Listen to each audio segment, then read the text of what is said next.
Alright, so we got the 419 spoilers, and this chapter is absolutely wild. We are coming towards the end of the series here, so you know all bets are off. So let's just get right into it. All for One speaks to Izuku as an armless child and tells him, "You took the One for All and you stole Yoichi from me. By attacking Tomura, psychologically you allow me to emerge on the surface." So yeah, in the previous chapter we saw that All for One is back. He has like come through somehow. There's like a fragment of him, I suppose, still in the All for One quirk factor. When they were going through their memories, especially going through Tomura's childhood, All for One like came through and now he is back. But they are still in like the memory world at this point. Shigaraki is disintegrating in the imaginary world and sees All for One. All for One is telling him that Shigaraki never made a choice in his life, but that it was All for One who made him believe that he had his own decision and he was controlled from the start. All for One says that he failed twice to capture One for All. The first time with Lariat alias Daigoro Banjo, and the second time with Gaian alias N Tayutai. All that was missing from All for One was an iron will. While All Might was growing in power, All for One began looking for someone mentally weak, someone he could control. So yeah, this is more insight into how All for One came up with his big master plan to orchestrate, I suppose, Shigaraki. Because at some point, Yujiko figured out that like, hey, All for One, the only way that we're going to be able to forcibly take One for All and like bypass the failsafe that's built into it to prevent itself from being taken by the All for One quirk is to have like an iron will of hatred, which for some reason All for One didn't have. So they were like, all right, so we're gonna have to traumatize like a kid from scratch. We're gonna have to build him up and make him have intense hatred from like the age of 5 or whatever, and eventually pass on the All for One quirk to him, and then have him become strong enough with his new reinforced modified body that can handle the advanced effects of All for One and the quirk singularity, and then bypass his own consciousness with yours and then take him over, and then in that way you can take One for All eventually. I'm a little tired when I'm recording this, so maybe that's not perfect, but it's more or less what the whole plan was and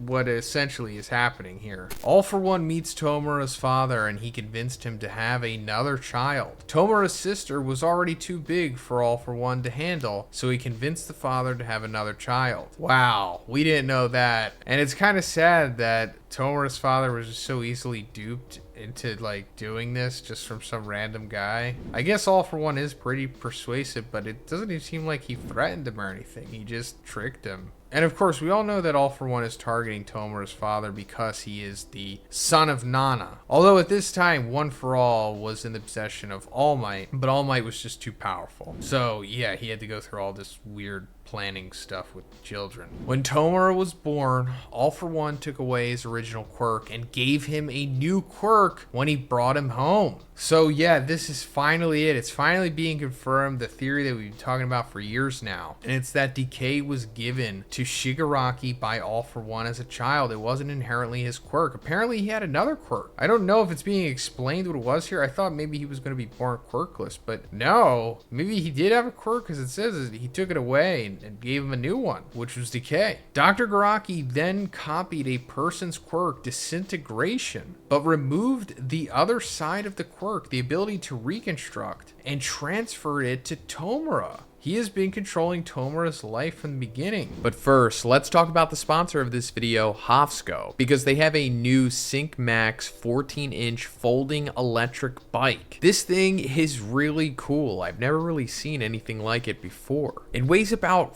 42.3 pounds, and like I mentioned, it folds for an unrivaled convenience. Like you can easily store it in the trunk of your car or just, easy keeping in your house. It has a 450 watt high powered motor that goes up to a 19 mile per hour max speed. It has 14-inch durable tires and has about a max range of 30 miles along with a 36 volt lithium ion battery. It also has a pedal assist mode where you can adjust speed levels from L, M to H to meet your daily need. L is an eco mode that goes about 4 miles per hour. M is the standard mode that goes about 12 miles per hour. And then H is sport mode for those thrilling rides when you're looking to go about 19 miles per hour. And to assist you with that, it has this great thumb throttle to where if you don't feel like pedaling or you really need to get somewhere quick, you can just hold it down and just cruise. It also has an advanced dual brake system featuring a front disc brake and a rear e-brake, which provides reliable stop distance. It also has a bright headlight and brake tail light. This is essential for riding in the city, guys. So yeah, like I said, this thing is just so great and convenient. It's perfect for the city and great for commutes. Like, I personally don't have a car because I live downtown, so this thing just makes everything so much easier for me. So guys, you can get your very own Hofsco SyncMax 14-inch folding electric bike by clicking the link in my description, because right now you can get the limited time deal of $50 off by using code MTV. Again, I'll have the link in the description. Thanks, guys. Wow, I wonder if this is Overhaul's quirk, because there's implications that Overhaul was brought up in the same orphanage that Dobby was, like that weird controlled hatred orphanage place. I'll go way more into this chapter as I always do once the chapter is released, so subscribe for that if you haven't already, guys. Trying to get to 300k. I've been slacking off on that, forgetting to ask you guys to subscribe. So if you can help me with that, that'd be awesome. But yeah, there's a big theory that I have here stemming from this, because I think it's ultimately going to play into how everything is going to be resolved as well, which goes into the double-sided coin of the decay quirk here. We see Shigaraki disintegrating in the imaginary world, and All For One says, "There, I have annihilated your mind. I had planned to play this card after seizing One For All, but oh well." Shigaraki is completely disintegrated, and All For One shouts, "Now disappear." We see young Izuku armless,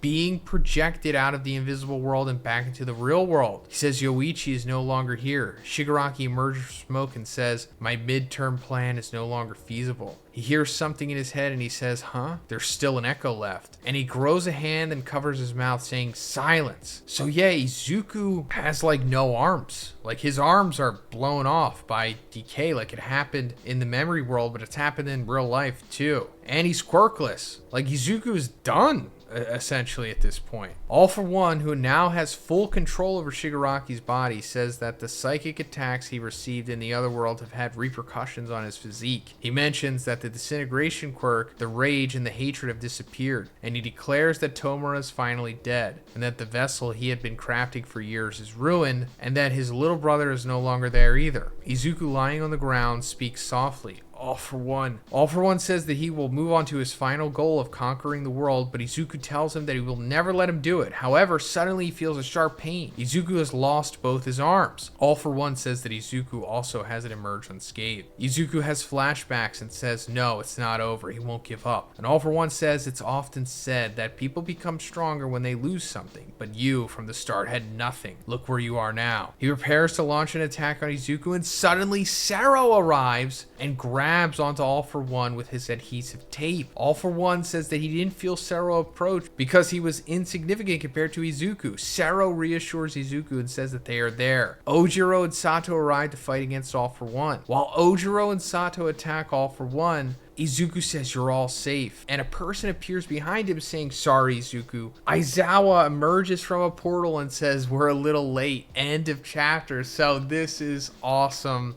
It isn't just coming down to Izuku has to do everything by himself. I mean, it probably will eventually, but I really appreciate that Horikoshi is having the other students come in and get their final moments here and helping in the final battle here. Like Sato and Ojiro and Sero all teaming up here. Sero, holding back All For One from landing an attack on Izuku. Sato actually landing a clean strike along with Ojiro, and then Aizawa coming from a portal portal. This is important because I don't think we've seen Aizawa for a while now. Because the last time we saw him, he was like falling with Kurogiri / Shirakumo, and they like warped off somewhere. So I guess this means that Aizawa broke through to Kurogiri and now he's like Shirakumo again, possibly? I don't know. We'll talk about that more too once we can go over the full chapter. But that's pretty much it for this one, guys. Let me know what you think about this crazy turn of events in the comments, and if you liked it, please give it a like, and again, please subscribe if you haven't already. Have a great day. I'll see you in the next one.